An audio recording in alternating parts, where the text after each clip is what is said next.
Okay या सो तो कल की जो क्लास थे उसका रिवीजन यही है कि this is a land form जहाँ पे एक एक समय पे this land was under glaciation, और इसके ये जो साइंस क्या है, how do you know that this was, then you will see hanging valleys, these valleys are called hanging valleys. ये पहले चाहे वी शेप रही होंगी लेकिन अब ये यू शेप हो गई, यहाँ से आइस मूव की है, आइस ऐसे move की, ठीक है। तो there was movement of ice in this direction, लेकिन आइस की क्वांटिटी ऊपर में कम थी और यहाँ पे आइस की क्वांटिटी ज्यादा थी, तो ये जो फ्लोर है इसका ज्यादा इरोजन हुआ, ठीक है, इसका ज्यादा इरोजन हुआ। दूसरा क्या है कि एक्चुअली आप जो रिवर वैलीज वगैरह देखते हैं, रिवर वैलीज के अंदर ये जो वाला पोर्शन है, ये वाला पोर्शन, ये जो बीच में ये पोर्शन दिखाई दे रहे हैं, ये इनफैक्ट आगे तक रहते हैं, they are projected, they are projected into this valley. अगर ये वी शेप वैली रही होती तो ये वाला पोर्शन यहाँ तक रहा होता, कम से कम यहाँ तक आगे तक आया होता, तो ये कट गए, ट्रंकेटेड हो गए। ट्रंकेटेड मीन्स काट दिए गए, छाट दिए गए, ठीक है। ट्रंकेशन का मतलब छोटा कर देना, काट देना। तो ये जो स्पर्श थे, तो कोई भी जो वैली होती है वो जनरली ऐसी होती है, उसके अंदर ऐसे ऐसे स्पर्श, ये जो पोर्शन है ऐसे आगे निकला रहता है। तो नदियां तो क्या करती हैं, इनको ऐसे ऐसे घूम के निकल जाती हैं, लेकिन ये जो आइस है इनको तोड़ते हुए आती है। तो ये जो जितने भी स्पर्श हैं दे आर ट्रंकेटेड। तो ये जो वाला पोर्शन है, कुछ लोग कह रहे थे कि सर स्पर्श समझ में नहीं आया क्या था। सो ये जो पोर्शन जो आपका है, ये जो पोर्शन है ये आगे तक प्रोजेक्टेड रहते हैं, लेकिन अब ये ट्रंकेटेड हो गए, काट दिए गए। तो ट्रंकेटेड स्पर्श का मिलना, हैंगिंग वैलीज का मिलना, क्योंकि उसका इरोजन कम इसका ज्यादा, तो ये नीचे आ गया। तो ये तो बहुत ऊपर रह गया इसके लेवल से। तो अगर रिवर होती तो जनरली उस रिवर्स में क्या होती हैं, ट्रिब्यूटरीज होती हैं, तो कटिंग लगभग लगभग बराबर चलती है, तो बहुत ज्यादा नहीं होती, डिपेंडिंग करता है। तो हैंगिंग वैलीज वहां पे नहीं मिलती रिवर्स में, ये स्पेशलिटी आपको जनरली यही मिलेगी, अनलेस अनटिल कोई स्पेशल रीजन हो, तो रिवर्स में ये सारी चीजें नहीं होंगी। तो हैंगिंग वैलीज का मिलना, ट्रंकेटेड स्पर्स का मिलना, और ये जो है आपके, ये जो दो आपके जैसे ये जो सिर्क होते हैं, सिर्क जनरली वैली टाइप नहीं होते, वो एक गड्ढे टाइप के होते हैं, इनको जैसे सिर्क बोलते हैं, इनको सिर्क बोलते हैं, ठीक है। तो जनरली पीक ये इसकी कटिंग सिर्क से ही स्टार्ट होती है, अगर ये बाहर बहकर, ये भी एक हैंगिंग वैली टाइप बन गया यहाँ पे छोटी। तो इनके बीच की ये जो सरफेस होती है, जो कि काफी पतली होती है, शार्प होती है, उसको बोलते हैं रीट। और ये जो लीड करती है यहाँ पे, इसको कट कर दिया है तो ये ऊपर से एक हॉर्न टाइप का स्ट्रक्चर बन जाता है, तो उसको बोलते हैं हॉर्न। ये जो सिर्क हैं आइसोलेटेड जगह पे भी हो सकते हैं। अब इन सिर्क को कोरी भी बोलते हैं, सिर्क भी बोलते हैं। और इस सिर्क के अंदर पानी भी हो सकता है, तो अगर पानी की अगर बर्फ पिघल कर वो पानी का पानी एक लेक के फॉर्म में रह गया, तो हम उसको बोल देंगे टार्न, ठीक है। You will call it turn, ठीक है। अगर मल्टीपल लेक्स हो किसी के अंदर, मल्टीपल लेक्स हों, तो हम उनको बोलते हैं पीटर नॉस्टर लेक्स। नाम है, जरूरी नहीं है आप टार्न ही याद रखो, मल्टीपल लेक्स हैं तो उनको भी एक नाम दे दिया गया है। उसी तरीके से इसमें अगर कोई लेक पड़ी है लंबी, तो उसको बोलते हैं रिबन लेक। इसके अंदर अगर स्ट्रीम चल रही है तो हम बोलेंगे misfit stream, because it's a glacial valley, not a V shape valley. U shape valley के अंदर मतलब रिवर्स जो बनाती है वी शेप की जो वैली है वो बनाती है, तो मिसफिट स्ट्रीम नाम दे दिया गया। तो ग्लेशियल ट्रॉ बोल सकते हैं, ट्रॉ का मतलब होता है गड्ढा।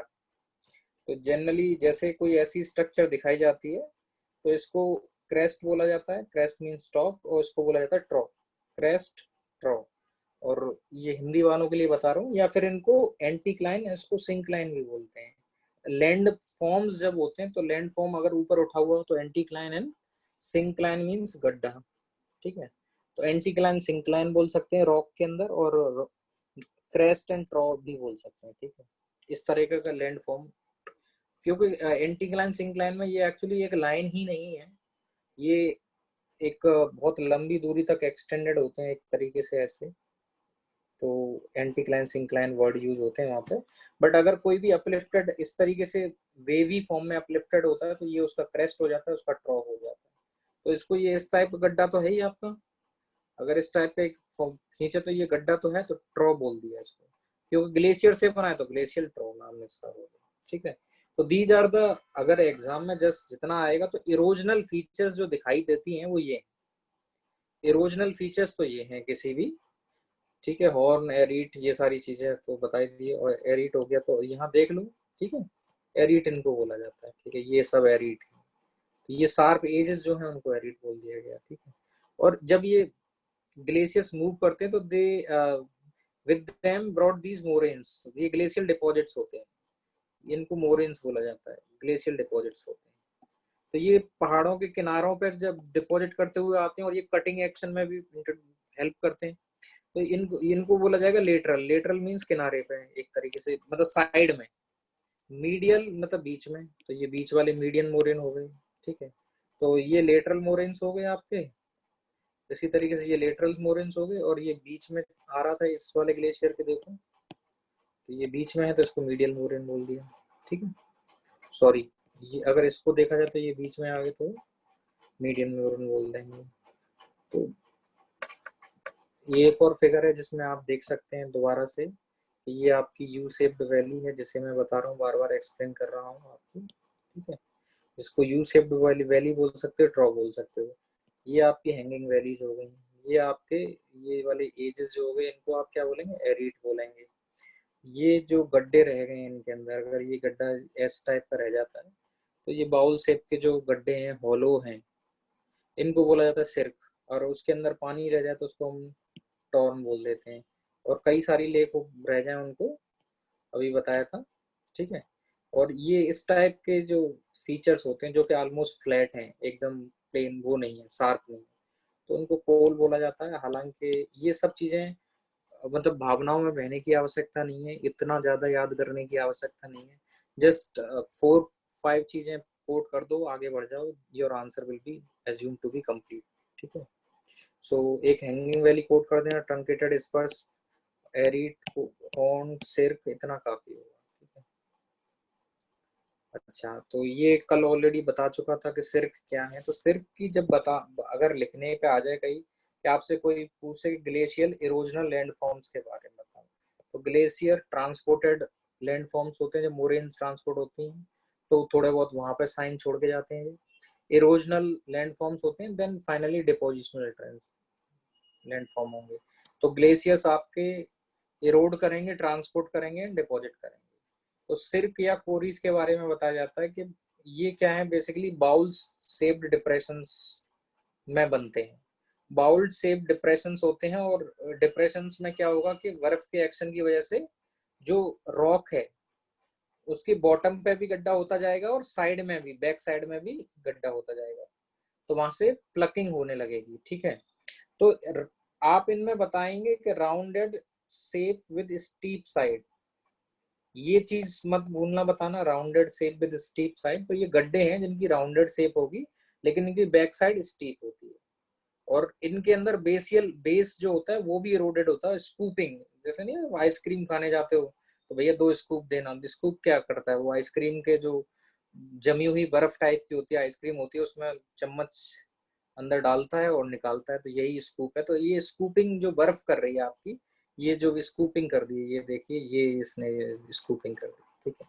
और इसका इस वाली पीछे वाली इसका वॉल का वर्टिकल इरोजन काफी ज्यादा होता है, और ये सारे के सारे जो रॉक्स पीसेस हैं वो यहाँ पे प्लग करके आ जाते हैं, और कुछ छोटे छोटे जो है आगे भी डिपॉजिट हो जाते हैं, जिससे कि ये ऐसा टाइप का हो जाए, यहाँ पे हल्का सा आगे अवरोध टाइप का बन जाएगा। बाद में अगर ये पिघल जाएगा तो ये इस टाइप का डिपॉजिट हो जाएगा, यहाँ पे यहाँ गड्ढा हो जाएगा, और ये ऑलमोस्ट वर्टिकल टाइप की हो जाएगी। तो इसको बोल देंगे सिर्क। सिर्क बोलो, कोरी बोलो। तो आप round shape with steep side, bowl shape depression, उसके अंदर प्लकिंग वगैरह ये शब्द यूज कर सकते हैं, ठीक है। टार्न क्या है, अगर टार्न जरूरी नहीं है हर सिर्क के अंदर हुई हो। Lake filled with cirque basin, cirque basin अगर भरा हुआ है पानी से बाद में पिघलने के बाद तो उसे टार्न बोल सकते हैं, बेसिकली लेक ही है, ठीक है। अच्छा, फिर यू शेप वैलीज आप जब इसमें बताएंगे तो जब ग्लेशियर लैंड फॉर्म्स की बात करते हैं तो यू शेप वैली नाम आपको और हैंगिंग वैली नाम आपको यूज करना ही करना है। और एक छोटा सा फिगर भी बना देंगे तो कोई ज्यादा 5 सेकंड से ज्यादा टाइम नहीं लगेगा इसको बनाने में, ठीक है। तो पूरा नहीं बनाना है, बस थोड़ा सा बना के दिखा दिया, ठीक है, बस खत्म। पानी ऐसे करके छोड़ दो, बस हो गया कि भाई ठीक है, एक छोटा सा फिगर बना दो, यू शेप वैलीज दिखा दो, तो U shape valleys are very unique and they can only be form by these glaciers. ठीक है, तो यू शेप वैलीज के अंदर वी शेप जो होती है उसके अपोजिट टाइप का होता है, मतलब लेटरल इरोजन ज्यादा होता है, उस वजह से ये वाइडन हो जाती है। तो ट्रंकेटेड स्पर्स होंगे यहाँ पे, जितने भी होंगे वैली के अंदर कोई स्पर होगा ही नहीं। और then you will talk about hanging valleys, तो जो बेसिकली ग्लेशियल वैली, जो ट्रिब्यूटरी वैलीज हो गई एक तरीके से, आपकी जो रिवर्स के केस में पड़ते हो, जो सहायक नदियां टाइप की होती हैं, तो सहायक ग्लेशियर्स थे ये जो है। अच्छा, जॉर्ज जो है ये बेसिकली अगर आपका ओशियन, अगर आपका ग्लेशियर जहाँ पे एंड होता है वहीं पे ओशियन है, जैसे कि अंटार्कटिका में और आर्कटिक में ऐसा केस है, तो जब आप जहाँ पे आपका ग्लेशियर खत्म होता है अगर उसके आगे ओशियन है, तो ये जो आपकी यू शेप वैलीज हैं उनका माउथ इनंडेट हो जाता है। इनंडेट का मतलब वो टुकड़ों में, मतलब इनंडेट होने का मतलब जो है कि पानी के एक्शन की वजह से कट जाता है, तो उसमें जो कटिंग की वजह से जो शेप लेता है उसे हम बोलते हैं जॉर्ड। तो glacial valleys which have been inundated, मतलब इट हैव बीन इरोडेड और कट बाय सी वाटर, तो sea water U shape valleys को अगर कट कर दे तो उनके जो फॉर्म बनेगी माउथ पे उसको बोला जाएगा जॉर्ड। ठीक है, एफ साइलेंट होता है तो जॉर्ड्स इसको बोल देते हैं। ठीक है, नाम है, कोई ऐसा नहीं है कि बहुत बड़ी साइंस है जो पढ़नी है। ठीक है, तो आपकी मर्जी है कैसे याद करना चाहें। ठीक है, और ये अगर स्ट्रिंग ऑफ ग्लेशियल लेक मिल जाए अगर ग्लेशियल वैली के अंदर, तो हम उनको पैटर्नोस्टर लेक्स बोल सकते हैं। तो ठीक है, these will never be asked prelims में, don't worry, they will never ask कि पैटर्नोस्टर लेक्स क्या बोलते हैं, क्योंकि ये कोई ऐसा क्वेश्चन नहीं है जो कि हर किसी के पास आना चाहिए। और दूसरा क्या कि इंडिया में इस टाइप के लैंडफॉर्म मिलते भी कम है, जोड़ तो नहीं मिलेंगे क्योंकि इंडिया के ग्लेशियर्स जो हैं वो सी को तो टच नहीं कर रहे हैं। ठीक है, तो जॉर्ड्स तो वही मिलते हैं आपके, लेकिन you will find these words across, coaching Liang पढ़ो, एनसीईआरटी पढ़ो, यू विल फाइंड देम। तो छोटे से टर्म्स हैं, जस्ट रिमेंबर देम। ठीक है, अच्छा, एरिड, कोल एंड हॉर्न बता ही दिया।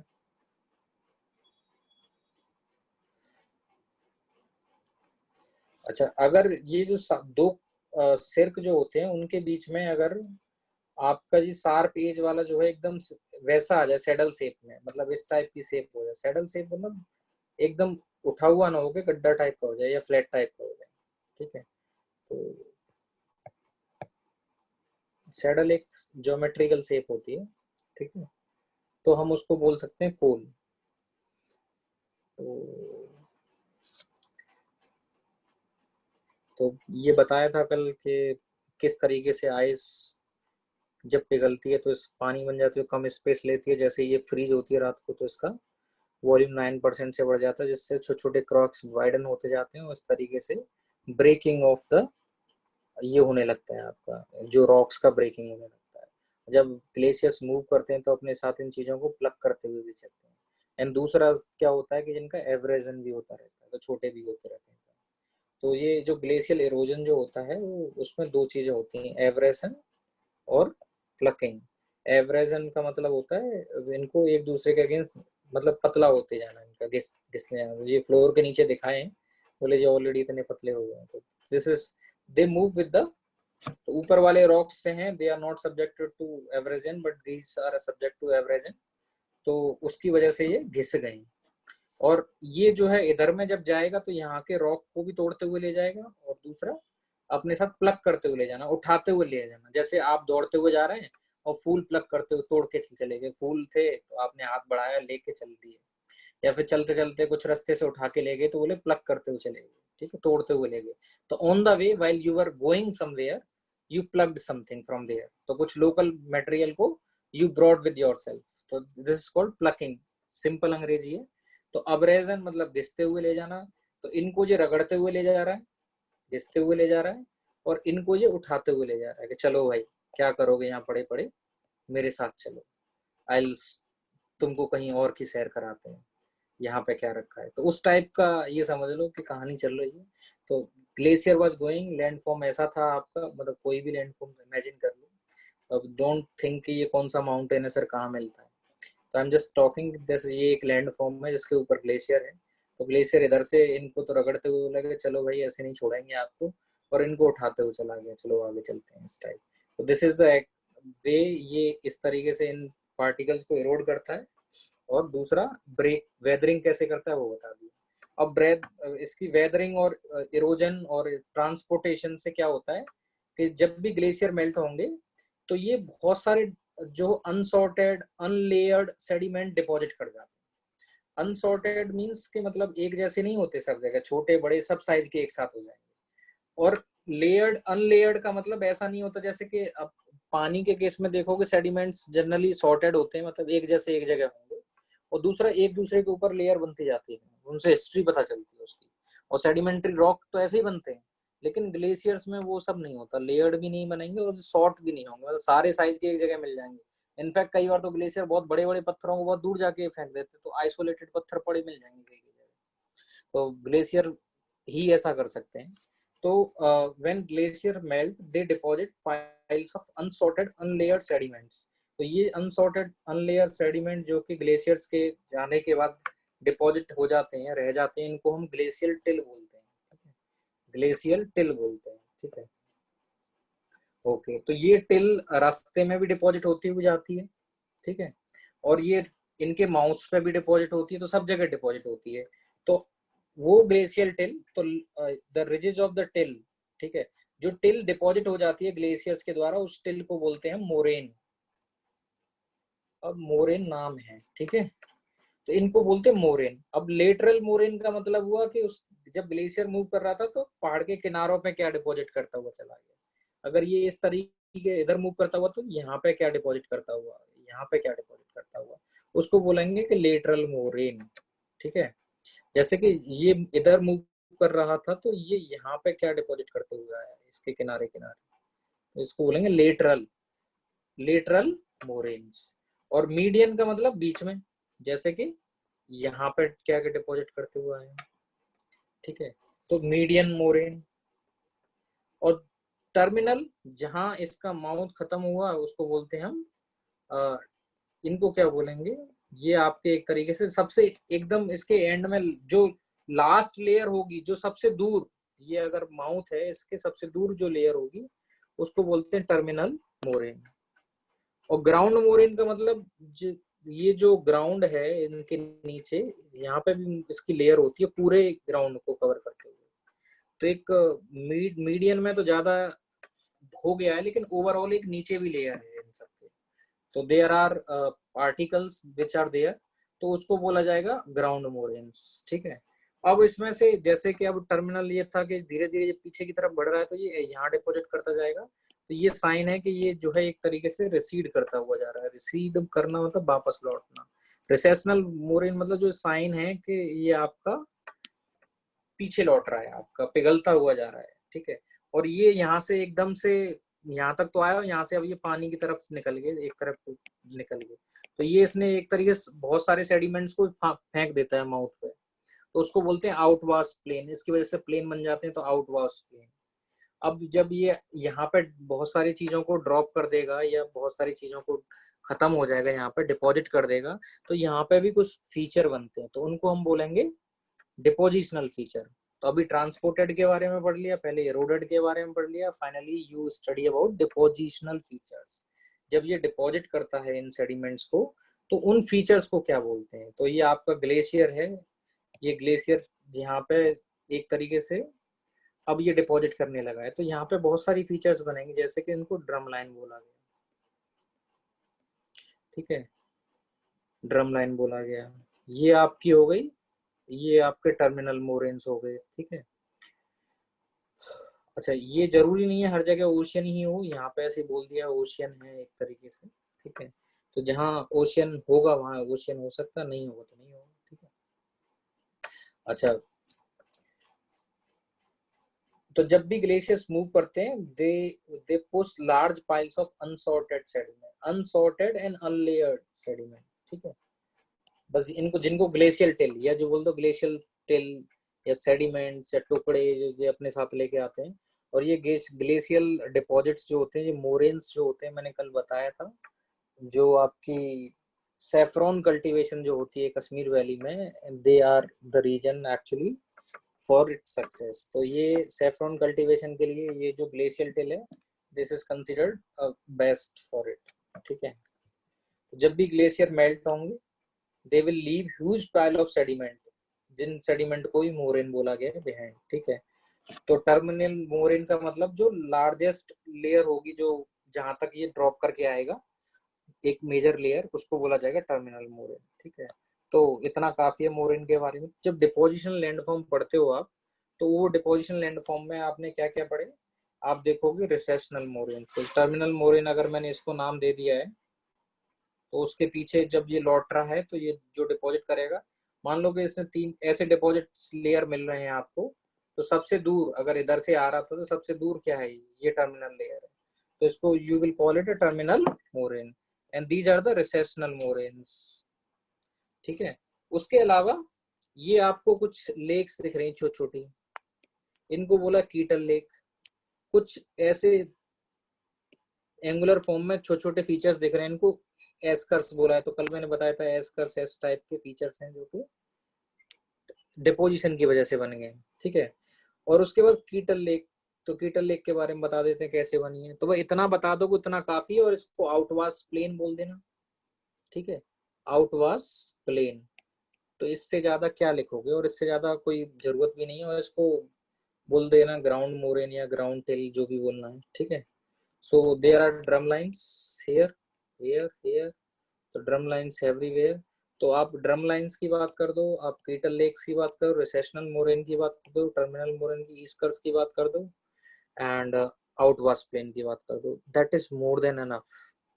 that is more than enough for any good answer, in fact perfect answers। ठीक है, उससे ज्यादा डिपोजिशनल फीचर्स के बारे में नहीं लिखता। डिपोजिशनल लैंडफॉर्म जो कि ग्लेशियर्स बनाते हैं, तो क्वेश्चन इस तरीके से, ग्लेशियर्स के द्वारा जो लैंडफॉर्म बनते हैं, अगर उन पे सवाल आता है, तो you have to talk about erosional landforms and depositional landforms, दोनों के बारे में बताना है। ठीक है, तो इरोजनल लैंडफॉर्म्स क्या होते हैं, डिपोजिशनल लैंडफॉर्म्स क्या होते हैं। ठीक है, जो ट्रांसपोर्टेशन के दौरान जो इम्प्रिंट छोड़े, यू कैन लीव दैट। ठीक है, तो उसमें कीटल लेक, ड्रम लाइंस, और ground till, ground moraine, terminal moraine, recessional moraines, eskers, outwash plain, इनके बारे में आप बात कर सकते हैं। ठीक है, अच्छा, कीटल लेक कैसे बनते हैं, मान लीजिए कि ये जब ग्लेशियर मूव करता है, तो कुछ उसके जो आइस के टुकड़े हैं, वो भी टूट के आगे बह सकते हैं। ये आइस का एक टुकड़ा आ गया मान लीजिए, तो आइस टुकड़ा जो ग्लेशियर मूव कर रहा है, उसमें से फ्रेगमेंट जब जब एंड हो रहा होगा, तो ये ग्लास, जो ये आइस होगी, it will break into fragments. अब इस फ्रेगमेंट के अराउंड जो है, जो ग्लेशियल डिपॉजिट्स हैं, वो डिपॉजिट होने लग जाए, तो ये डिपॉजिट हो गए, तो बेसिकली इसके अराउंड ये डिपॉजिट हो गए। अब धीरे धीरे ये मेल्ट हो गई, पानी बन जाएगा, और ये आपके डिपॉजिट हो, तो डिपोजिशनल प्लेन के अंदर आपको एक छोटी सी लेक मिल गई, तो इसको कीटल लेक बोल दिया बस, तो नाम है कीटल लेक।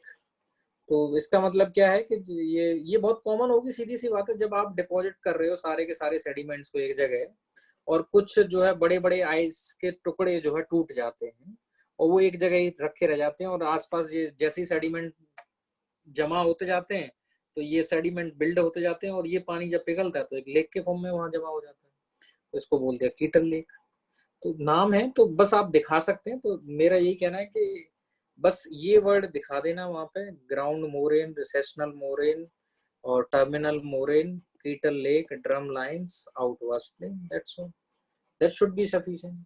ठीक है, तो कोई भी ग्लेशियल डिपोजिशनल फीचर्स, तो erosional and depositional land forms. In fact अगर इन एरियाज में जाओगे, तो ये फीचर्स आपको पृथ्वी की सरफेस पे दिखती हैं, और हमारा ऑब्जेक्टिव यही है कि इनको ये कैसे एक्सप्लेन करें कि ये कैसे बनी है। अच्छा, उसी तरीके से आप देखो कि आपकी जो नदर्न हेमीस्फीयर है, उसमें बहुत ज्यादा लैंड है, लैंड के ऊपर आइस आसानी से बनती है। सदर्न हेमीस्फीयर के अंदर पानी है, तो वहां पे आइस आसानी से न बनती है न, तो इसलिए जितनी भी आइस एजेज हुई हैं, उसमें वहाँ आइस जो है बहुत आगे तक आई है। तो नदर्न हेमीस्फीयर की जितनी भी लैंड है, उस पर बहुत सारे आपको फीचर्स इसी तरीके से देखने को मिलते हैं। तो सारे के सारे जो ग्लेशियल फीचर्स हैं मैक्सिमम आपको नॉर्दर्न हेमिस्फीयर में ही देखने को मिलेंगे। तो नॉर्दर्न हेमिस्फीयर में ऐसे ही यूएस के अंदर ये रीजन है ग्रेट लेक्स का, ये भी पहले ग्लेशियर्स थे। अब ग्लेशियर्स की वजह से ये आपकी एक तरीके से यही लेक्स रह गई हैं पीछे। तो the Great Lakes are simply U shaped valleys that have been filled with water. उस जमाने की यू शेप वैलीज हैं जिनमें आज पानी है, ठीक है। तो ये उस जमाने की यू शेप वैलीज हैं जिनमें ये पानी है, ठीक है। तो इन 5 लेक्स के नाम तो पता ही होंगे आपको, ठीक है। इसको क्या बोलते हैं? Lake superior. तो ग्रेट लेक्स भी बोलते हैं इनको, ग्रेट लेक्स। और ये जो एरिया है ये इंडस्ट्रियल रीजन है जहाँ आपके यूएस का, ठीक है। You will come across them 1000 times if you are studying resources, location of industry, फलाना ढिमका, सबके बारे में, ठीक है। सो अभी से याद कर लो इन 5 लेक्स को। तो पुरानी वी शेप वैली जो थी उनमें जो पानी भरा हुआ है उससे बनी हुई है, ठीक है। तो ये लेक सुपीरियर है आपकी, सबसे बड़ी लेक भी है, ठीक है। तो लेक सुपीरियर है। फिर आपकी लेक मिशिगन है, लेक हुरोन ये वाली जो है, ठीक है। और lake Ayre and lake Ontario, ठीक है। यहाँ कनाडा का शहर ओंटारियो सिटी है यहाँ पे, तो उसके नाम पे इसमें मॉन्ट्रियल ओंटारियो यहाँ पे है तो इसलिए नाम ओंटारियो हो गया, ठीक है। सॉरी, ठीक है। लेक ओंटारियो ये है यहाँ पे, ठीक है। Lake Erie, Lake Ontario, Lake Huron, Lake Michigan and Lake Superior, ये 5 ग्रेट लेक्स हैं। इनके बारे में पढ़ना आज। लेक सुपीरियर के बारे में थोड़ा सा गूगल कर लेना, ठीक है, थोड़ा सा कर लेना। और ये पढ़ो कि सबसे बड़ी लेक ही है तो सेकंड कौन सी है, एशिया में कौन सी बड़ी, ये भी जान, आउट ऑफ क्यूरियोसिटी जान लेना बस, ठीक है। कौन किसके बॉर्डर पे है इतना जान लेना, ये सब ये तो फिर यूएस में हल्का सा जान लेना, बाकी we will cover everything in detail, ठीक है। आउट ऑफ क्यूरियोसिटी कभी तो मन करता ही होगा कुछ जान लें, तो कुछ ऐसा ही समझ लो, ठीक है। अच्छा, ये तो कल का रिवीजन हो गया आपका। और दूसरा रिवीजन जो बताना है मुझे वो था आपका जियोलॉजिकल टाइम स्केल का। और जियोलॉजिकल टाइम स्केल से पहले मैं बताता हूँ आपको उसके बारे में।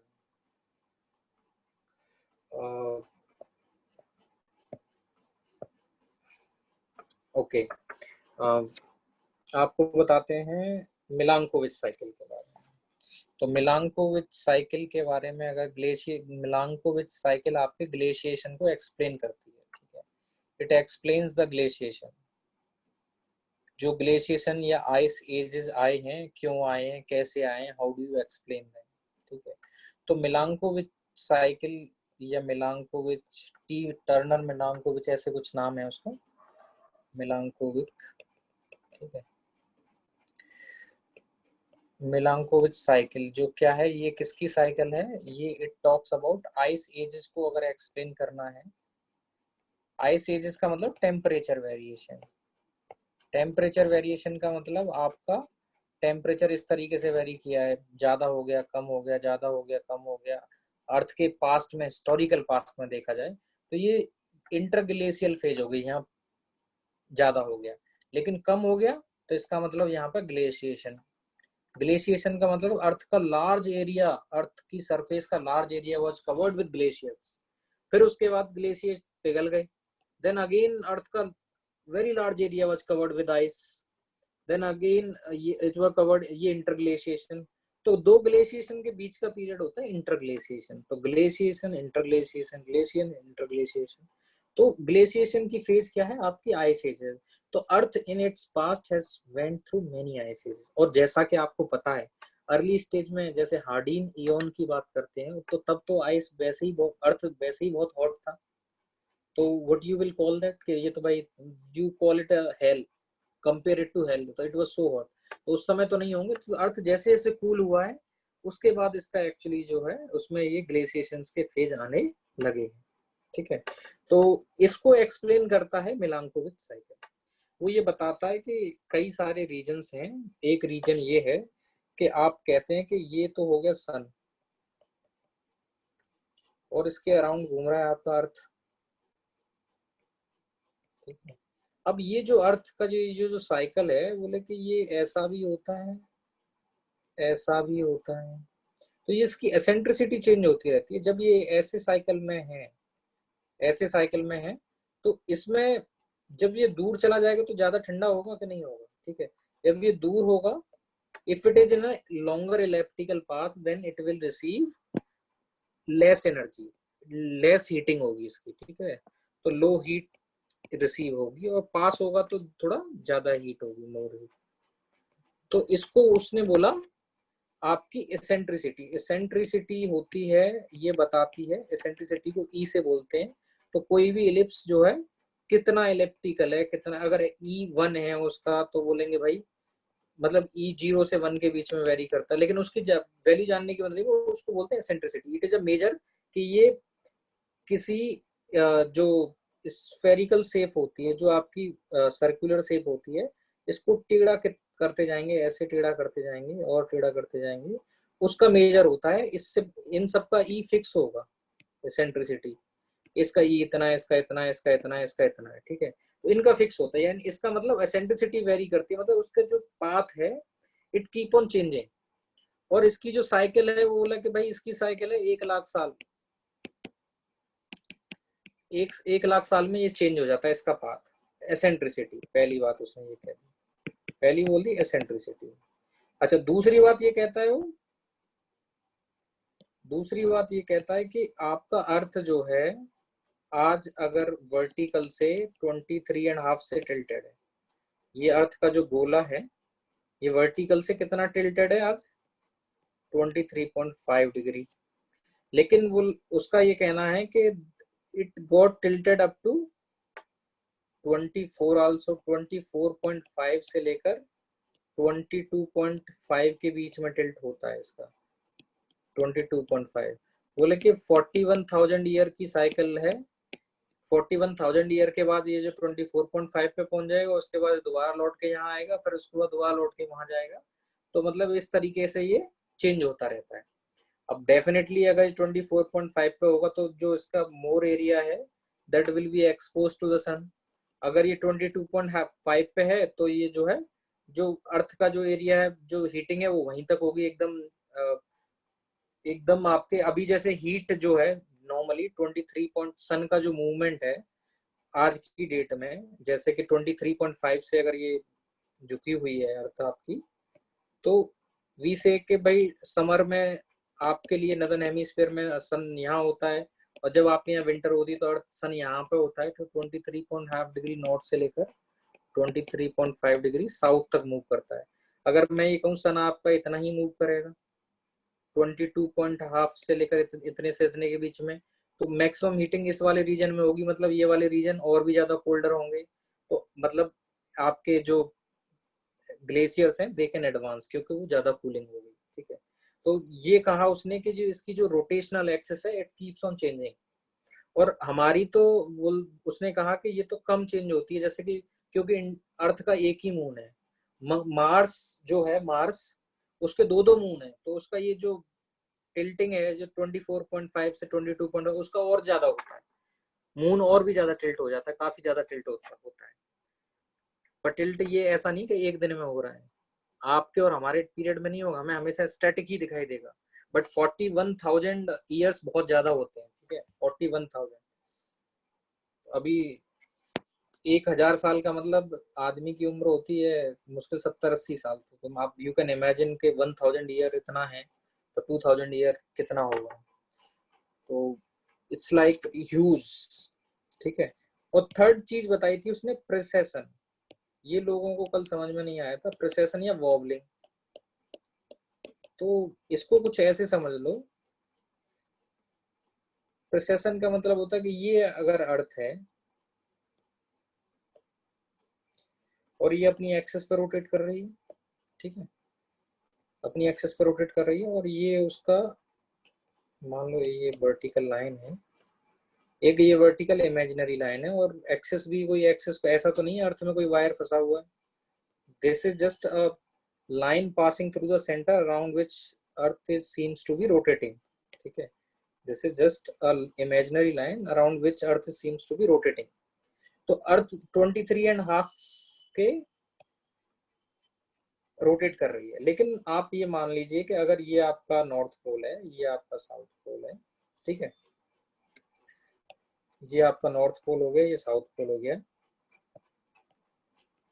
मान लीजिए। तो यहाँ पे लैंड मास है काफी ज्यादा जो कि एक्सपोज है, इधर सी वगैरह है। अगर सन आपका ऐसे होता कि दो तरीके हो सकते थे। अब ये 23.5 से रोटेट तो है 23.5, लेकिन 23.5 एंगल पर रहते हुए you can make a cone, right, ये भी 23.5 होगा। तो आप इस कोनिकल सरफेस को सेंटर से टच करो तो हर एक्सिस 23.5 से झुकी हुई है। लेकिन अर्थ जो है, earth keep on changing from this to this. अगर इधर की तरफ मैं कर दूं, अगर मान लीजिए सन यहाँ पे है, अगर ये पोर्शन ऐसे रहता है तो हीटिंग जो जरूर होगी, लेकिन नदर्न हेमीस्फीयर जो है इवन समर्स में भी, मतलब विंटर्स में तो जाएगा नहीं, लेकिन समर्स में भी उस पर ट्यूलाइट सी पड़ेगी, मतलब डायरेक्ट लाइट नहीं पहुंच पाएगी। लेकिन अगर मैं इसको इधर कर देता, अगर ये नदर्न पोल इधर होता, सदर्न पोल इधर होता, तो इस पे हमेशा लाइट बनी रहती, ठीक है। तो दोनों ट्विल्ट टेस्ट करने पे, इधर इधर करने पे ये कूलिंग वाली फेज होगी, इधर करने पे हीटिंग वाली फेज होगी, आइस ज्यादा मेल्ट कर जाएगी। तो इसका जो प्रेसेशन का मतलब यही है, इसकी जो एक्सिस है, this axis itself keeps rotating, this axis keeps on rotating. आज ये आपके पोल स्टार की तरफ ओरिएंटेड है, लेकिन अगर ये यहाँ पे होती तो ये पोल स्टार की तरफ नहीं होती, यहाँ पे होती तो ये पोल स्टार की तरफ नहीं होती। तो पोल स्टार की तरफ आज ओरिएंटेड है, लेकिन इट कीप्स ऑन चेंजिंग, और इसकी साइकिल है 23,000 साल की। आपको ये साइकिल ना तो याद करनी है, बट आपको बस 3 चीजें याद करनी है, अगर कभी पूछ ले कोई ग्लेशिएशन को कैसे एक्सप्लेन करने के लिए। But that I also doubt, क्योंकि जो अगर ऑप्शनल होगा तो they may ask, but I am just telling you for your understanding के आई सेज आई हैं, तो उसको कैसे एक्सप्लेन किया जा सकता है। तो मिलांकोविच साइकिल है जो अर्थ की जो ऑर्बिट है, रोटेशनल ऑर्बिट, जिसमें अर्थ रोटेट करती है, ठीक है, सॉरी रिवॉल्यूशन रोटेशन, रिवॉल्यूशन में अंतर होता है। रोटेशन अपनी एक्सेस पे होता है, घूर्णन जिसे हिंदी में बोलते हैं, रिवॉल्यूशन मतलब चक्कर लगाना। तो जिसकी जो रिवॉल्यूशनरी रिवॉल्यूशनरी जो ऑर्बिट है keeps changing every 1 lakh year. इसको आप अंग्रेजी में बोलना चाहें तो आप कह सकते हैं कि इसका जो एसेंट्रिसिटी है, eccentricity of the orbit of earth revolution keeps on changing। इसको अंग्रेजी में दूसरी तरीके से ये भी बोल सकते हैं तो उसका ऑर्बिट ही चेंज हो रहा है, कभी मोर इलेप्टिकल पाथ में तो कभी कम इलेप्टिकल पाथ में। जब मोर इलेप्टिकल पाथ होगा तो वो बड़ा पाथ होगा, तो अर्थ ज्यादा दूर रहेगी, तो मतलब अर्थ कूल, मतलब टेम्परेचर ऑटोमेटिकली कम हो जाएगा अर्थ का। दूसरी बात ये बताते हैं इसका एक्सिस से, rotation from the axis keeps on changing. तो angle of rotation from axis, ठीक है, that also keeps on changing. तो इसका जो, और एंड द एक्सिस इटसेल्फ, जिसको प्रेसेशन बोलते हैं, अगर मतलब ये शब्द समझ में नहीं आ रहे हैं तो भूल जाओ इनको, ठीक है। तो मेरा ये कहना है कि इसका जो रोटेशन है 22.5, अभी 23.5 है, 23.5, ये 24.5 हो सकता है, 24.5 हो सकता है, और 22.5 हो सकता है। तो अगर ये कम हो जाएगा, 22.5 हो जाएगा, तो इट विल अर्थ को के पोल्स की तरफ कम एनर्जी जाएगी, तो मतलब कूलिंग होगी वहां पे। अगर 24.5 सन का मूवमेंट 24.5 डिग्री नॉर्थ से लेकर 24.5 डिग्री नॉर्थ साउथ तक होगा, तो more area will be heated. तो कम एरिया हीट होगा तो कूलिंग होगी। एंड उसी तरीके से इसकी एक्सिस जो घूमती है, तो अगर सन की तरफ होगी तो हीटिंग होगी, सन से दूर होगी तो कूलिंग होगी। तो ये तीनों चीजों की एक साइकिल है, और तीनों का एक कंबाइंड इफेक्ट होता है। उस कंबाइंड इफेक्ट के बेसिस पे Milankovitch come up with a cycle, जिसको उसने मिलांकोविच साइकिल का नाम दिया, ठीक है। तो मिलांकोविच cycle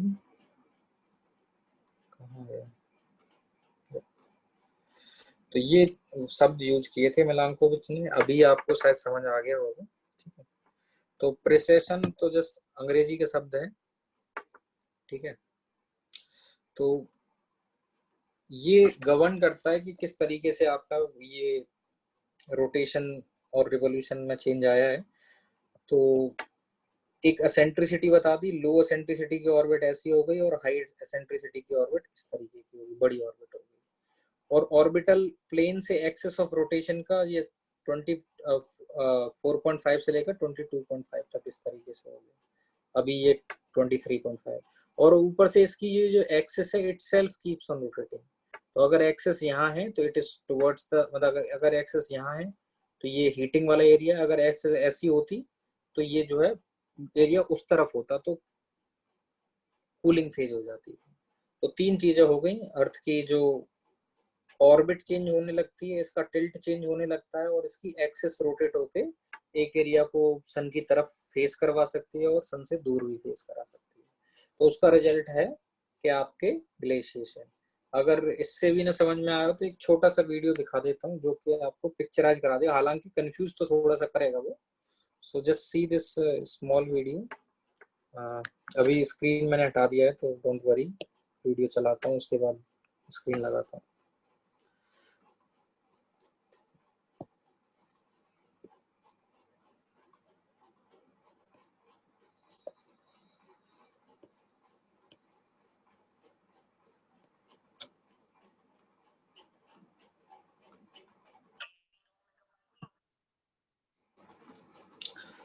okay,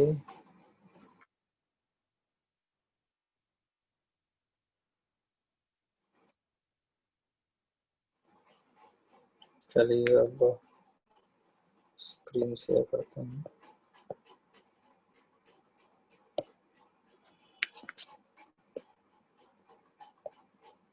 There have been dramatic changes to our climate. The ice age over Earth's long history. There have been dramatic changes to our climate. The ice ages have come and gone. And what's surprising is that there's a strong pattern that explains why ice ages happen when they do. This is called the Milankovitch cycle. Named after Milutin Milankovitch, his theory explains how the Earth's climate changes over hundreds of thousands of years. His theory is based on two key ideas. First, the Earth's climate is strongly affected by how much sunlight the northern latitudes receive during the summer. Second, this amount of sunlight varies based on changes in the Earth's orbit and rotation. Why are the northern latitudes so important? It's because of ice. When sunlight hits the ground, most of the energy is absorbed as heat. But if the ground is covered in ice, most of the light reflects away because ice is white. This creates a positive feedback loop. Ice forms when it's cold, but ice also reflects light, making it colder, which forms more ice. So ice is really important for climate. The northern and southern hemispheres both contain lots of ice, but there's more ice in the north because there's more land. Land has a lower heat capacity than water, which means that water doesn't change temperature as easily as land does. This is why coastal regions are generally more mild and why ice forms more easily on land. Just look at the difference between the northern and southern hemispheres. In the south, there are ice caps that grow during its winter, but not nearly as much as they do in the north. During the winter, the land above the Arctic Circle is covered in darkness, experiencing twilight 24 hours a day. It's very cold, and lots of ice forms during the winter. And this is true no matter what's going on with Earth's orbit. The key variable here is how much ice melts during the summer. This depends on how much sunlight there is during the summer. Now you might think that this doesn't change, but it does. Milankovitch showed that over hundreds of thousands of years, the amount of summer sunlight can shift plus or minus 15%. ये temperature This की can है। bring ice ages. This can end ice ages. How can the amount of summer sunlight be changing? Well, first, the distance from the Earth to the Sun is changing. And second, the Earth's tilt is changing. The Earth's axis is currently tilted at 23.5 degrees, but this changes. Other objects influence the Earth gravitationally, nudging its tilt up and down. Every 41,000 years, it cycles up and down. When the Earth is more tilted, there's more sunlight during the summer. More summer sunlight means that more of our ice melts away. With less ice on the ground, less light is reflected away, giving us a warmer climate.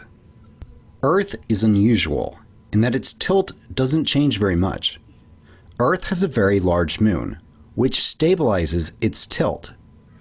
Mars has two tiny, and so its tilt changes much more dramatically. The next effect is the distance from the Earth to the Sun. The Earth's orbit is not a circle, it's an ellipse. Every 4th of July, we celebrate aphelion, the day that the Earth is farthest from the Sun. Then in January, the Earth moves closest to the Sun. Now the planets Jupiter and Saturn both nudge the Earth, causing its orbit to shift slightly, becoming either more oval or more circular. This happens over a period of 100,000 years. This effect is wildly exaggerated in this diagram. It actually looks more like this. You can barely even see that the distance to the Sun is changing, but this subtle change has important consequences for our climate. Earth as a whole receives 6% more sunlight during January than it does in July. The seasons change because the North Pole sometimes tilts towards the Sun and sometimes tilts away. The change in the distance to the Sun, this works against the change in the seasons. This moderates the seasons in the north, since the Earth is furthest away in July. But this was not always true. The Earth's axis is moving in a circle. It's spinning like a top. This is called precession. In fact, I made an entire video about this. And what this means is that 13,000 years ago, the tilt of the Earth was reversed. When the Earth was closest to the Sun, it was summer in the north. The distance change didn't oppose the seasons, it amplified seasons, making them more extreme. Now, warmer summer means more melting. More melting means less reflection, which means the climate as a whole is warmer. The amount of summer sunlight is affected by the sun matches with the changing of the seasons. These 3 cycles powerfully impact our climate. Scientists have So basically, axis tilt eccentricity and precession को video के through दिखाना चाहते थे, that's all. And the sun matches with the changing of the seasons. These 3 cycles powerfully impact our climate. Scientists have measured the history of our climate using ice cores. चलिए इतना काफी है.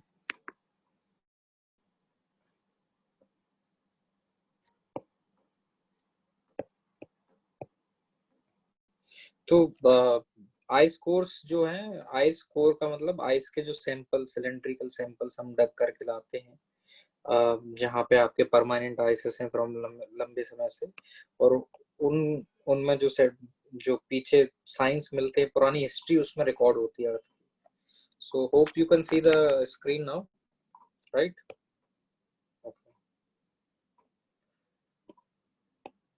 Okay. So questions I'll take, but you hopefully you will be able to see the screen, so that's okay. So now ये cycles आपको समझ में आ गए हों, ग्लेशिएशन को किस तरीके से अफेक्ट करते हैं, इसकी वजह से ice edges, interglacial, glacial phases आई हैं.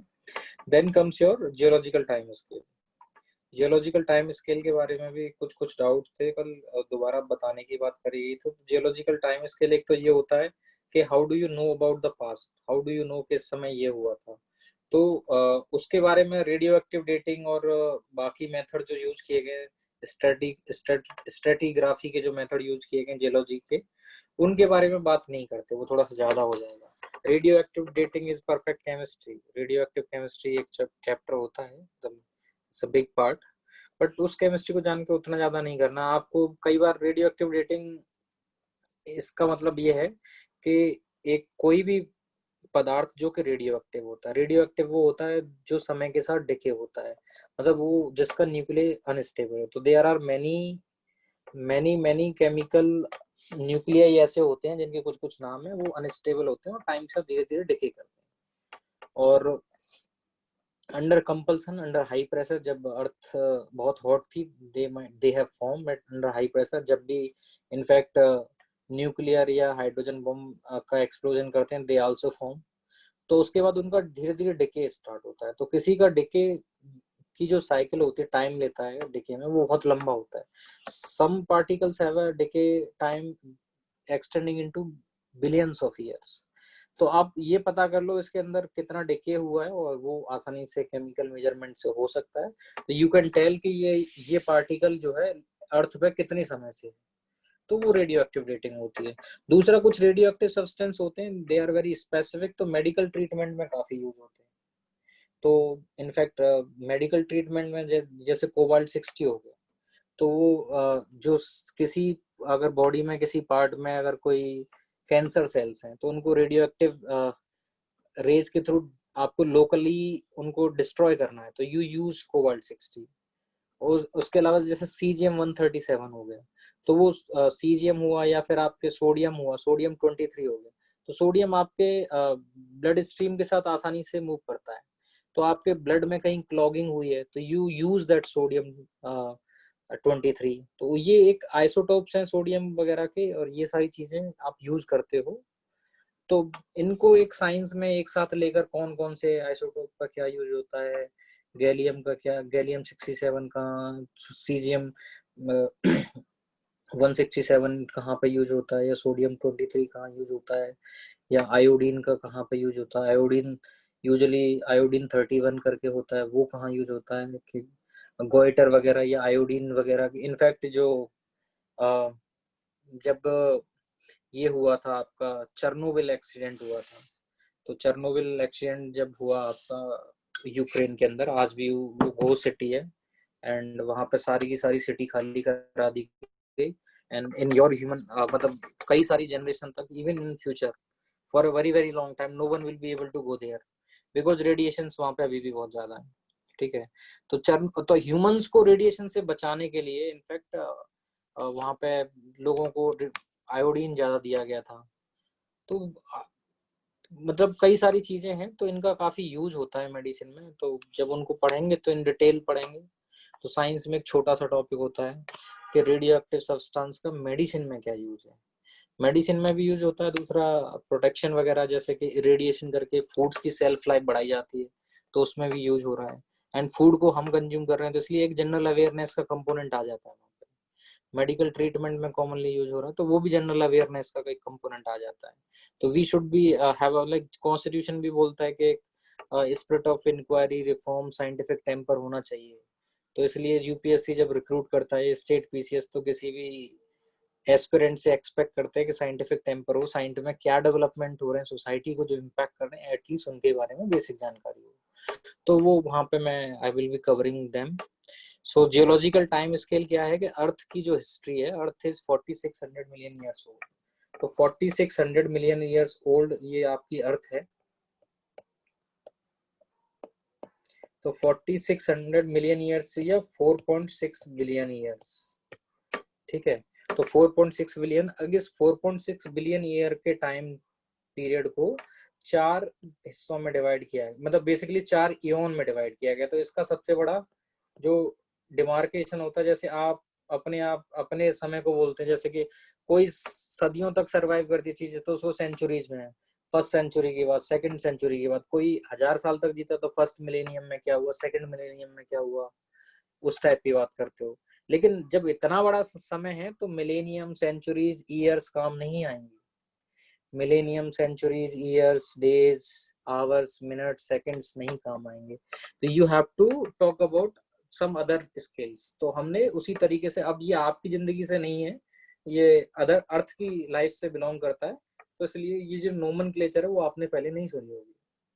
तो अर्थ के जो पूरे लाइफ टाइम को 4 इयोन में डिवाइड किया गया है। तो इसको उससे मत कनेक्ट कर लेना, सतयुग, त्रेता युग, द्वापर युग, कलयुग, वो नहीं है ये, ठीक है। तो वो मतलब भावनाओं में बहने की आवश्यकता नहीं है। तो 4 इयोन है, इयोन का मतलब इयोन है, दे आर टू यूज, क्योंकि सतयुग, द्वापर युग, त्रेता युग, कलयुग में इंसान थे। ये तब इंसान बहुत इस अर्थ के टाइम में बहुत अगर हिस्ट्री को मेजर किया जाए तो बहुत छोटे से पार्ट में आए, मतलब it's like in a very small part of Earth's life humans have appeared, and they started feeling that we can change everything and they will disappear. So it will definitely happen, but वो होगा बहुत लंबे समय में, चिंता करने की आवश्यकता नहीं है बिल्कुल, ठीक है। So साइंस फैसिनेटिंग है, तो इंटरेस्टिंग भी है उतनी ही, और बेसिक साइंस पूछी जाती है एस्पिरेंट से कि do you understand the general knowledge और general aspects of science, that's all. आपको कोई साइंटिस्ट नहीं समझता, तो don't go too deep, you should know your limitations, ठीक है। अच्छा, तो इयोन अर्थ को लार्जेस्ट डिवीजन जो है अर्थ के टाइम का, जो है लार्जेस्ट सब डिवीजन जो है अर्थ के, जो 4600 मिलियन ईयर्स या 4.6 बिलियन ईयर्स, या जियोलॉजिकल एज जो है 4.6 अगर मैं बोलूं उसे, तो वो है आपकी इयोन्स, ठीक है। इयोन्स लार्जेस्ट सब डिवीजन है, और इयोन्स को फर्दर डिवाइड करते हैं एराज में। एरा, हर इयोन को you have divided into certain eras, and her era को आपने डिवाइड किया है सर्टेन पीरियड्स में। तो जो नॉर्मल के इस पीरियड में क्या हुआ था, उस पीरियड में क्या हुआ, अगर जियोलॉजिकल टाइम स्केल पे बात करते हैं तो इसका अलग मीनिंग होता है। तो हिस्ट्री के मुगल पीरियड में क्या हुआ, ब्रिटिश पीरियड में क्या हुआ, उन सारे पीरियड, वो भी एक शब्द है अंग्रेजी का, लेकिन here period means division of eras, ठीक है। और then you divide every period into some epochs, and epochs are further divided into ages, ठीक है। इस तरीके से जियोलॉजिकल टाइम स्केल आपका चलता है, ठीक है।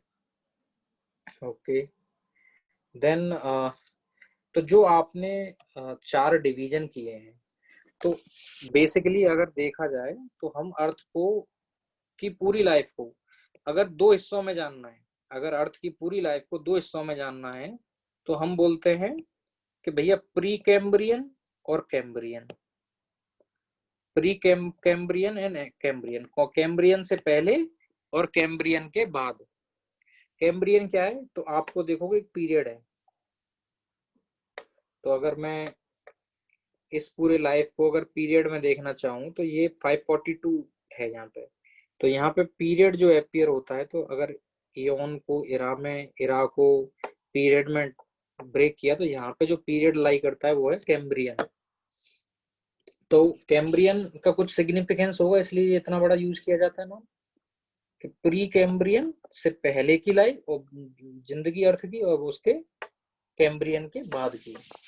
तो प्री कैम्ब्रियन एंड कैम्ब्रियन, ठीक है।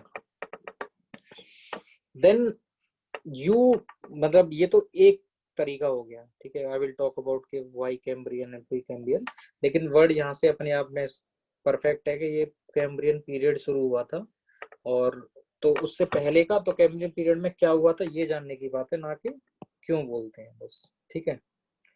तो ये आपका एक तो प्री कैम्ब्रियन एंड कैम्ब्रियन का सब डिवीजन हो गया, ठीक है।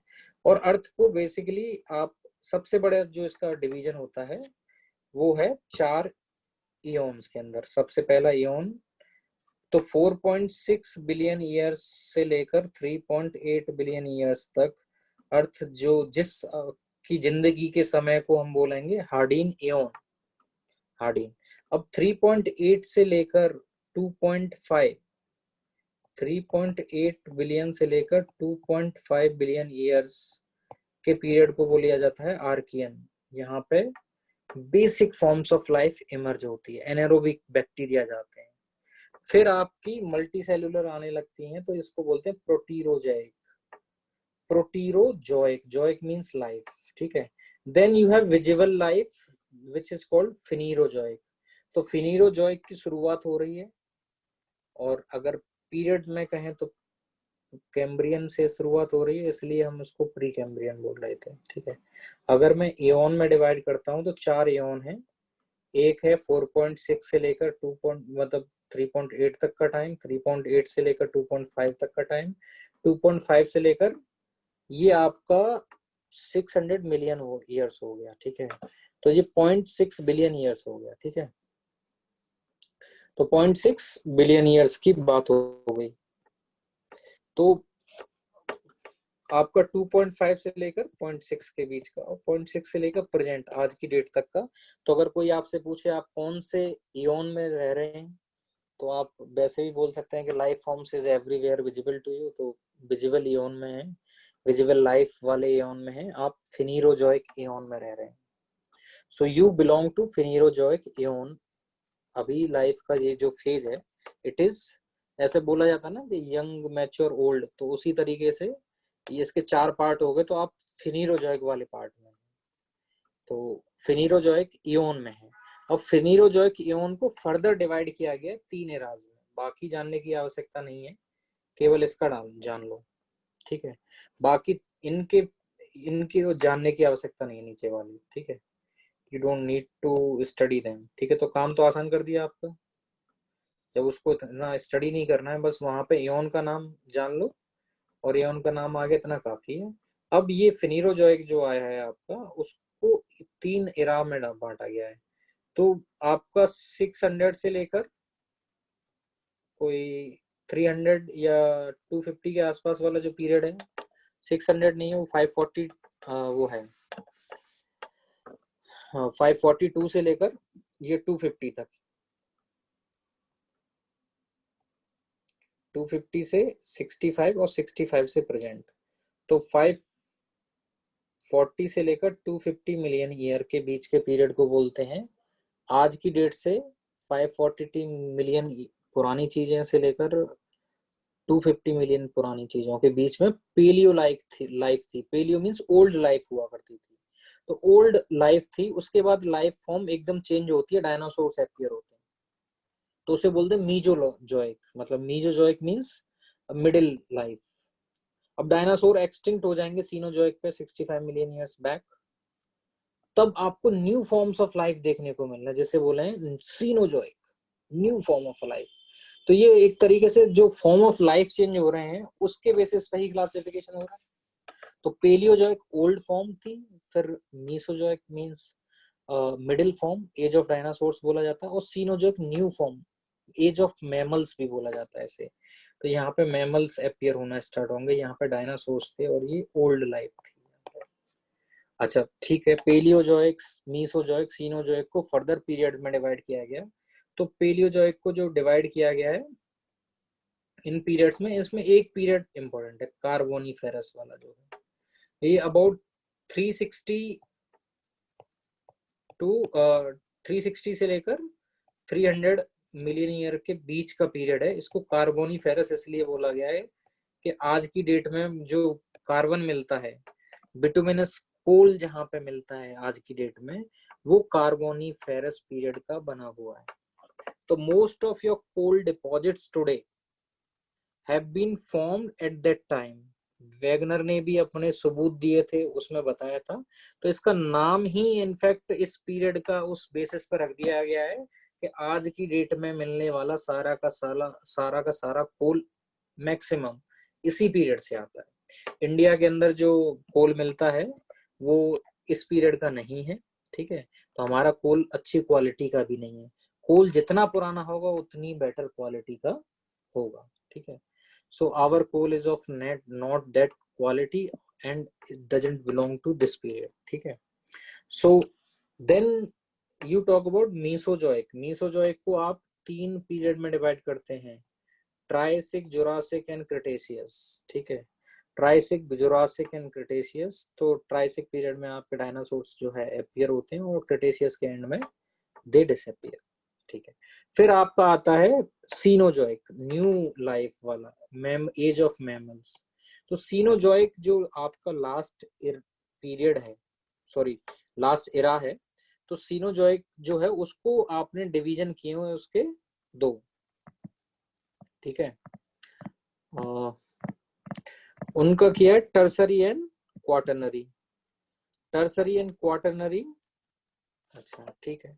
और फिर क्वाटरनरी को आपने दो में डिवाइड किया हुआ है, ये इपॉक नहीं होना चाहिए, ये गलत लिखा दिया है, ठीक है, इपॉक यहाँ होगा। तो जो सीनोजोइक था उसको यहाँ दिखाने के लिए इन पे स्पेस नहीं था, हमें अलग से दिखाना था, तो उसने सीनोजोइक पीरियड को दो में डिवाइड किया, टर्सरी पीरियड एंड ये छोटा वाला क्वाटरनरी पीरियड। तो क्वाटरनरी पीरियड जिस पीरियड से आप एक्चुअली बिलोंग करते हैं आज की डेट में, और टर्सरी है 65.5 से लेकर 10,000 ईयर्स बैक की कहानी है। तो इसी पीरियड में इंडिया में बहुत सारी चीजें बनी, जितने भी कोल डिपॉजिट्स हैं, जितने भी कोल डिपॉजिट्स हैं वो इस पीरियड में बने हैं, तो इसलिए उनको टर्सरी कोल, मतलब not coal sorry, petroleum deposits.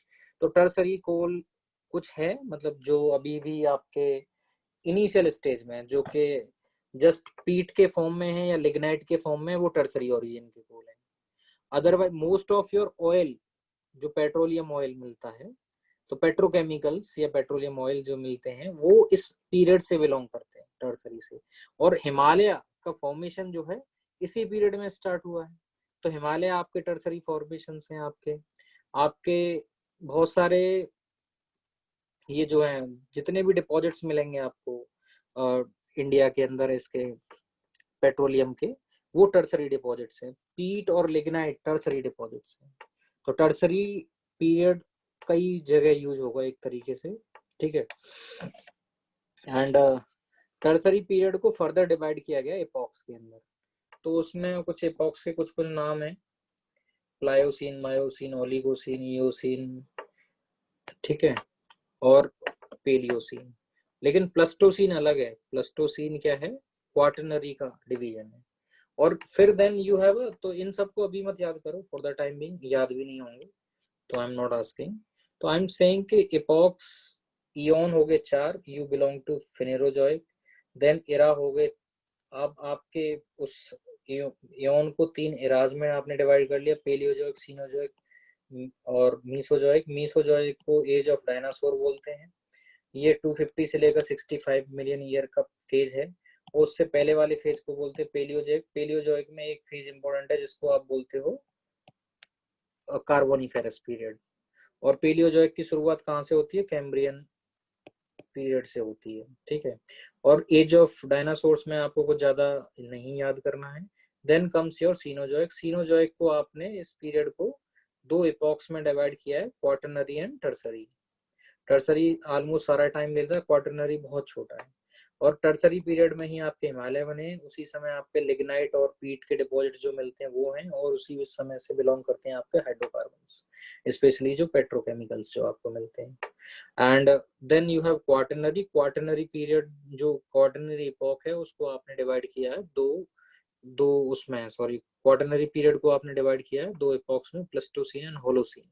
और होलोसीन में एपॉक से आप बिलोंग करते हैं। प्लेस्टोसीन में भी there were few ice ages. तो they are divided into the ages. तो ये एक तरीके से इनका डिवीजन हो गया। और इसको एनसीईआरटी ने किस तरीके से दिखाया, दैट आई विल एक्सप्लेन, ठीक है। तो बेसिकली इसके जो नाम रखे गए, तो Phanerozoic was based on visible form of life. तो ये 542 मिलियन ईयर से स्टार्ट होता है और आज तक एक्सटेंड करता है।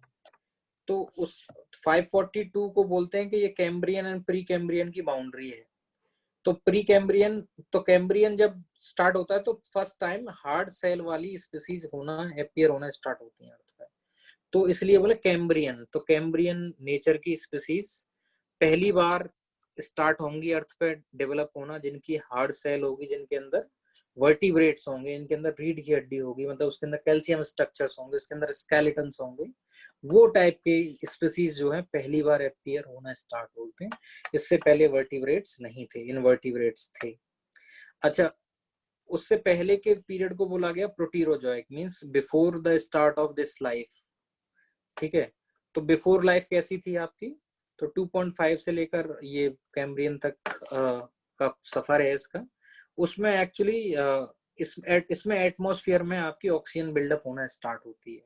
और most of the plate tectonics, जो अर्लियर प्लेट टेक्टोनिक्स जो ऑब्जर्व की गई है, वो इसी इयोन के अंदर की गई है। माइक्रो कॉन्टिनेंट्स होते थे तब माइक्रो प्लेट टेक्टोनिक्स हुआ करती थी। उससे धीरे धीरे आपके कॉन्टिनेंट्स ग्रो किए हैं। आज कॉन्टिनेंट्स आपके 29% एरिया ऑक्यूपाई करते हैं, ठीक है।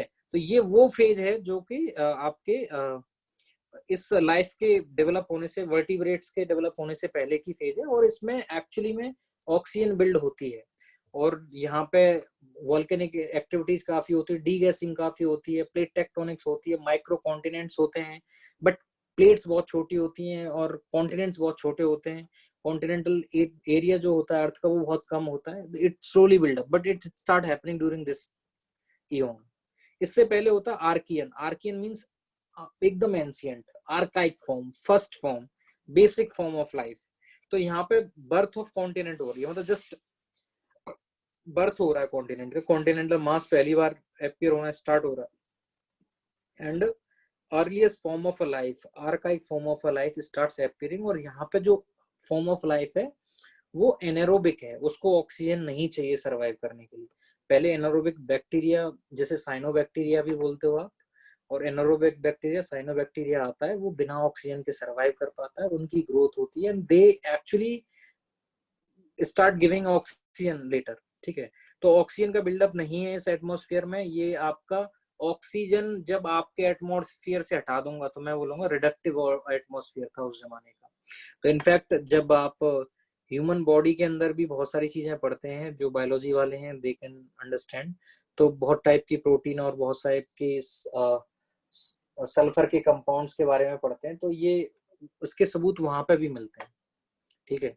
So there are many forms जो कि उस मतलब जो एनवायरनमेंट है वहां का कैसा था उस समय का, उसके जो एविडेंसेस हैं, they are there in many things, ठीक है। उस तरफ नहीं जाते। Then it was a first eon was Hadean. तो हार्डीन क्या था, it was a hell actually. यहाँ continent earth was so hot, earth का टेम्परेचर बहुत ज्यादा था उस समय, ठीक है। So earth was very hot at the time, so we call it a hell, it was literally like a hell. तो हार्डीन, Archean, Proterozoic and Phanerozoic. Hadean means hell, ancient life, archaic life, then build up of before the this new life, this earlier life was there, and oxygen का मतलब जो है buildup होना, multi cellular lives का आना, और continents जब बन गए तो प्लेट टेक्टोनिक्स का होना, वो यहाँ पे देखा जाता है। अर्लियर प्लेट टेक्टोनिक्स इनफैक्ट काफी ज्यादा 2.5 बिलियन ईयर्स एगो इंडिया में भी कुछ लैंड मास बने थे। आपके अरावलीज माउंटेन हुआ करते थे, आपके कर्नाटक का धारवाड़ प्लेटू जो था, तो धारवाड़ ओरोजनी उस समय पे हुई थी। आपका छोटा नागपुर प्लेटू जो है, छोटा नागपुर माउंटेन हुआ करता था उस समय पे। So there were many features जो आज की डेट में प्लेटू बन गए एकदम। लेकिन आज की डेट में प्लेटू बन गए ये चीजें, लेकिन अब जब प्लेटू इरोड होता है, मतलब माउंटेन इरोड होता है, तो उसके बॉटम पे जो रॉक्स होते हैं वो एक्चुअली प्लूटोनिक रॉक्स होते हैं। तो इरोजन के बाद वो प्लूटोनिक रॉक्स में ही तो सारे मिनरल्स होते हैं। तो आप देखोगे कर्नाटका वाले धारवाड़ प्लेटू वाले रीजन में, आपके अरावली में और आपके छोटा नागपुर वाले प्लेटू रीजन में सारे मिनरल्स मिलते हैं। और कहाँ मिलते हैं इंडिया में? You get all the metallic minerals over there only. तो ये उस समय पे बने थे, आज इरोड हो गए। तो it was the phase where plate tectonics happened. तो जब तुम इंडियन लैंड मास की थोड़ी सी जियोलॉजिकल हिस्ट्री पढ़ोगे कि इंडिया हमेशा ऐसा नहीं था, तो why there are metallic minerals over there, and कौन कौन से मेटालिक मिनरल्स पड़ेंगे डिपेंड करता है उस समय का रॉक क्या है। और रॉक पता है तो आप मिनरल्स बता दो कि मिनरल्स में क्या मेटल्स होते हैं। अगर उनके बारे में और पता चले तो ये बता देंगे भाई एल्युमिनियम के मिनरल यहाँ मिलेंगे, मैग्नीशियम के यहाँ मिलेंगे, आयरन के यहाँ पे मिलेंगे, मैग्नीज यहाँ पे मिलेगा, कॉपर यहाँ पे मिलेगा। These are just 10 numbers, right. तो okay okay, geological time scale मुझे लग रहा है कि थोड़ा ज्यादा हो गया, तो इसको फिर दोबारा से उसी तरीके से दिखाने की कोशिश की गई है इसी में कि जब आपका हार्डिन वाला फेज था तो ये प्लेट टेक्टोनिक्स हुआ, ये जो है अर्थ जो है बनी है स्टार्टिंग में, इट वाज टू हॉट, फिर आपके आर्काइक लाइफ आए, फिर आपके प्रोटीरोजोइक आया, थोड़ा वक्त मल्टी सेल्यूलर ऑक्सीजन का बिल्डअप होना स्टार्ट हुआ, and then you enter into this Phanerozoic visible life. तो पहले जो लाइफ मिलती है वो आपको जो लाइफ मिलती है उसको पेलियोजोइक ओल्ड लाइफ बोलते हैं, then age of dinosaur, then age of mammals. उसमें बहुत लेटर फेज में आपके ये ह्यूमंस आते हैं, होमो सेपियंस जिसे तुम बोलते हो, ठीक है। And NCERT also talk about this geological time scale. तो एनसीईआरटी की किताब में जियोलॉजिकल टाइम स्केल दे रखा है, और जियोलॉजिकल टाइम स्केल को कैसे दिया है इसी को हल्का सा एक्सप्लेन कर देता हूँ। आफ्टर दैट क्लास एंड करनी पड़ेगी, ऑलरेडी ओवरशूट हो गया टाइम।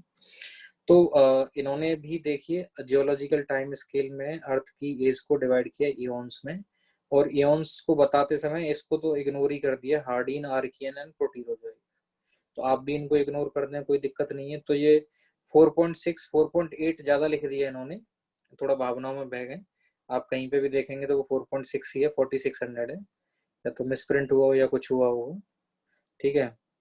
तो 4600 मिलियन से लेकर 570 तक, 562, 542, इनफैक्ट 540 बोलते हैं, मैंने हर जगह 540 दिखाया, इन्होंने 570 लिख दिया, but it's a big number, थोड़ा बहुत चेंज यू कैन एक्सपेक्ट। जब 48 उस समय का डेटा लिया होगा एनसीईआरटी ने, तो उसी समय के हिसाब से उन्होंने 570 ले लिया होगा।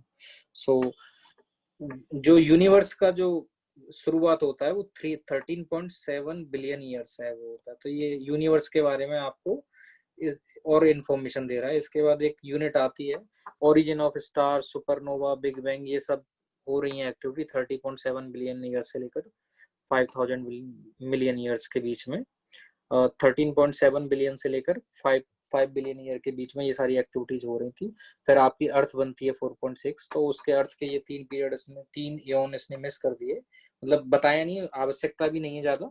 हालांकि यहाँ पे डिवीजन दिया है कि 3800 तक, 4600 से 3800 तक, 3800, 2500, 2500 से लेकर 570 तक, ये आपके तीनों हो गए। ये हाइडीन हो गया, ये आर्कियन हो गया, ये प्रोटीरोजोइक हो गया, ठीक है।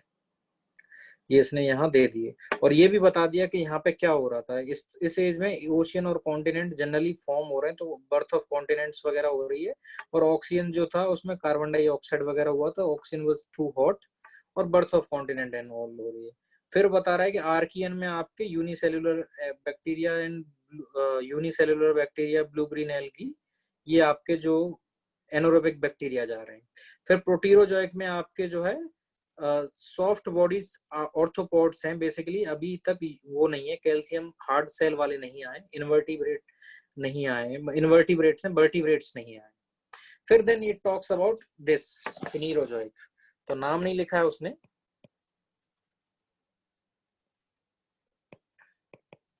फिनीरोजोइक के बारे में बात करता है, फिनीरोजोइक इयोन के बारे में।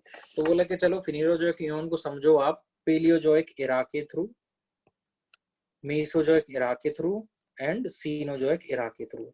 तो पेलियोजोइक इरा को जब जाते हैं तो बोले कि उसको भी मैं 3 में पीरियड में डिवाइड कर लेता हूँ। तो उसके पीरियड है कैम्ब्रियन, इसलिए इससे पुरानी सारी लाइफ को प्री कैम्ब्रियन बोला जा सकता है। और कैम्ब्रियन में क्या हो रहा है, मराइन इन्वर्टिब्रेट्स पहली बार आ रहे हैं, और अभी तक कोई टेरेस्ट्रियल लाइफ नहीं है, ठीक है। तो there is so marine invertebrates यानी हार्ड सेल वाले बॉडी जो कि कैल्शियम की स्ट्रक्चर बना सकते थे अपनी बॉडी के around, they started appearing in this Cambrian period. तो इसलिए pre Cambrian and post Cambrian, और यहाँ से फिर लाइफ की डाइवर्सिटी बढ़ती जाएगी। तो मेजर इवेंट उस पीरियड में क्या हो रहे थे वो इन्होंने यहाँ बताने की कोशिश की है। बाकी कार्बोनिफेरस के बारे में देखो तो ये कार्बोनिफेरस से तो बता रहा है कि आपके जो कोल बेड्स हैं, जो कोल का फॉर्मेशन है वो इस पीरियड में हुआ है, that's why we call it a Carboniferous period. Then आपने मीसोजोइक ये जो है उसको 3 पीरियड में, ट्राइसिक, जुरासिक, क्रिटेशियस। तो यहाँ पे ट्राइसिक में फ्रॉक्स एंड टर्टल, जुरासिक में डायनासोर्स, और क्रिटेशियस में एक्सटेंशन ऑफ डायनासोर्स हो रहा है यहाँ पे। And then you talk about ये सीनोजोइक को आप डिवाइड करते हो 2 पीरियड में, क्वाटरनरी एंड टर्सरी। टर्सरी को फर्दर डिवाइड किया गया, let's not talk about these things, ठीक है। तो टर्सरी पीरियड में क्या क्या एक्टिविटीज हो रही हैं, एक तरीके से इनको छोड़ दो, कर इन सब की जरूरत नहीं। अर्ली ह्यूमन एंसेस्टर्स जो हैं आपके प्लायोसीन में अपीयर होना स्टार्ट होते हैं, ठीक है। And then 2 to 5 million years के बीच वाले उसमें एपॉक में, देन क्वाटरनरी को आप डिवाइड करते हो 2 एपॉक्स में, तो ये याद करने की चीज है, होलोसीन एंड प्लेस्टोसीन। तो 2 मिलियन ईयर से लेकर 10,000 ईयर्स के बीच की जो की से पुरानी जो कहानी है उसको बोलते हैं प्लेस्टोसीन। वहां पे आपके होमोसेपियंस इमर्ज होते हैं, और 10,000 ईयर्स से लेकर अब तक की कहानी आप हिस्ट्री में पढ़ते हो, एंशिएंट हिस्ट्री, मॉडर्न हिस्ट्री और मेडिवल हिस्ट्री में मॉडर्न मैन की कहानी पढ़ते हो, ठीक है। So this is like geological time scale है अर्थ की इतनी एज में, और उस एज में क्या क्या हुआ। तो बेसिकली ये अब इसमें जो याद करने की चीज है, इसको कैसे याद किया जाए, तो एक तो बार बार देखना होगा, थोड़ा सा देखोगे तो, और इससे क्या पूछा जा सकता है, इन वर्ड्स को यूज कर सकते हो अपने आंसर्स में। तो ये तो बिग बैंग हुआ था, सुपरनोवा, ये सब कुछ याद करने की जरूरत तो नहीं है। ये 3 एओन भी याद करने की आवश्यकता नहीं है। ये फिनीरोजोइक, एक आपको इसके ही डिवीजन याद रखते हैं। इस एओन नाम की कोई चीज होती है, ये तो याद रख लोगे। उसका सब डिवीजन होता है एरा, पहले तो ये याद रखो। अब फिनीरोजोइक को 3 एराज में डिवाइड किया गया है, पेलियो, ओल्ड, जोइक मतलब life, old, middle and new. और ओल्ड में एक पीरियड होता है कार्बोनिफेरस, तो 360 से लेकर 280 मिलियन ईयर पुराना है, और इसी पीरियड में ये आपके कोल बने हैं। कोल आपका इसी पीरियड में बना है, ठीक है। तो एक याद कर सको तो कर लेना, कार्बोनिफेरस पीरियड से बिलोंग करता है ये कोल। ये शब्द अगर लिखोगे मोस्ट ऑफ द कोल, तो जब आंसर लिख रहे होगे मेंस का नेचुरल रिसोर्सेज पे, थोड़ा सा बेटर हो जाएगा। बाकी you don't have to remember Mesozoic के बारे में कुछ नहीं याद करना है, ठीक है। एंड देन ये टर्सरी और क्वाटरनरी पीरियड तो याद कर लो। टर्सरी पीरियड के बहुत सारे डिपॉजिट्स होंगे, बहुत सारी फीचर्स होंगी। You will talk about these are the Tertiary minerals, Tertiary coal, Tertiary features. और फिर क्वाटरनरी को आपने 2 एपॉक्स में डिवाइड किया है, होलोसीन एंड प्लेस्टोसीन। और होल प्लेस्टोसीन में कुछ आइस एजेस आए, तो बस इतना ही याद कर लो, और उसको आपने एजेस में डिवाइड किया। उसका फर्दर डिवीजन होगा वो एज में होगा। तो eon, era, period, epoch and age, ये याद कर लो। ये फिनीरोजोइक, और ये 3 नाम इधर वाले, और फिर ये 3 नाम। उसके बाद आपको याद रखना है ये 2 पीरियड तो याद रख ही लो, और तीसरा ये क्रिटेस कार्बोनिफेरस याद कर लो।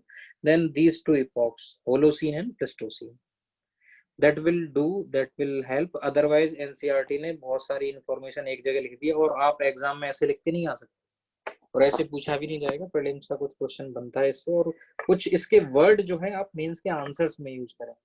So just to get comfortable, just read it few times, and we can discuss this as many times as you want. But थोड़ा सा पढ़ लेना, अब आपको शायद जो है ये चैप्टर भी समझ में आएगा हल्का सा, ठीक है।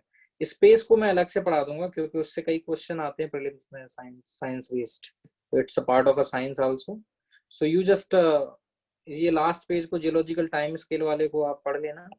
Rest of the things we will continue tomorrow. So let me see what are the questions which are there. Okay, so questions have been asked. Ground moraines जो है आपके ओशन के नीचे वाली लेयर, तो वो ग्राउंड मोरेन है। Third point तो अब तो मुझे पता ही नहीं थर्ड पॉइंट क्या था। Terminal moraines is the moraines left behind by retreating glaciers। आपके ग्लेशियर मैक्सिमम जिस दूरी तक मोरेन्स डिपॉजिट करते हैं, उसके एकदम एंड पे जो मोरेन होते हैं उनको बोलते हैं टर्मिनल। और टर्मिनल के जब जैसे रिट्रीट करते आएंगे तो ये रिसेशनल मोरेन बोला जाएगा। तो दोनों में अंतर है। तो टर्मिनल मतलब मैक्सिमम जहां दूरी तक आपके मोरेन की एक लेयर दिखाई दे आपको, उसको बोलेंगे टर्मिनल। ओके, सो आज ऑलरेडी लेट हो गया है। Okay okay,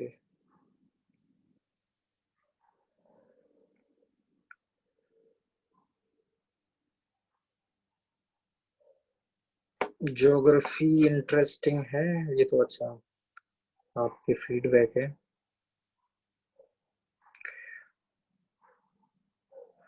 okay, why earth axis change, earth की एक्सिस चेंज होती है सर, उसके कई कारण हैं, जैसे कि earth is subjected to the gravitational pull of a moon also sir. तो इसके मून भी इसके एक्सिस रोटेट कर रहा है, तो एक्चुअली आपका ये जो ग्रेविटेशन पुल है that is the main reason for its tilt. और भी कई कारण हैं, क्योंकि but mainly gravitation is the reason. और बेसिकली इसकी जो रोटेशनल एक्सिस है, जब आपकी ऑर्बिट ही चेंज हो जाएगी सर, तो इस पे चेंज असर पड़ता है ग्रेविटेशन पुल पे। जब मैं आपको जो है जो इस अभी की जो एक्सिस है उससे दूसरी एक्सिस में भेज देता हूँ, तो देन अर्थ, ये मून और इसके ग्रेविटेशन पुल पे भी फर्क पड़ता है। इनफैक्ट जो आपका मार्स है उसके 2 मून है, तो उसमें टिल्ट बहुत ज्यादा आता है कंपेयर टू अर्थ, अर्थ में बहुत कम आता है। Okay, so that's enough for the day. Thank you.